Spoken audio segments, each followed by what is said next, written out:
Shakespeare বলেছিলেন, একজন ছেলে কখনো একজন মেয়ের বন্ধু হতে পারে না, কারণ এখানে আবেগ আছে, দৈহিক আকাঙ্ক্ষা আছে। একই কথা বলেছেন আইরিশ কবি অস্কার ওয়াইল্ড। নারী এবং পুরুষের মাঝে কেবলই বন্ধুত্বের সম্পর্ক থাকা অসম্ভব।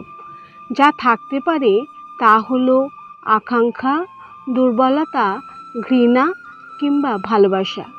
হুমায়ুন আহমেদ বলেছিলেন, ছেলে আর মেয়ে বন্ধু হতে পারে, কিন্তু তারা অবশ্যই প্রেমে পড়বে, হয়তো খুবই অল্প সময়ের জন্য, অথবা ভুল সময়ে, কিংবা খুব দেরিতে, আর না হয় সব সময়ের জন্য।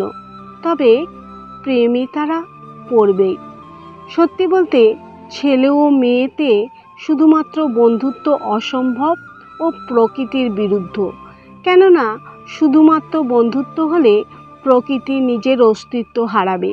চুম্বক আর লোহা কখনো পাশাপাশি থাকতে পারে না, আকৃষ্ট করবেই। যদি কেউ তা এড়িয়ে যায়, তবে সে ভণ্ডামি করছে, নয়তো ধোঁকা দিচ্ছে। আগুনের পাশে মোম গলবেই। ছেলে ও মেয়ে বন্ধুত্ব হতে পারে, কিন্তু একসময় প্রেমে বা অবৈধ সম্পর্ক রূপ নেবেই, আর এটাই স্বাভাবিক।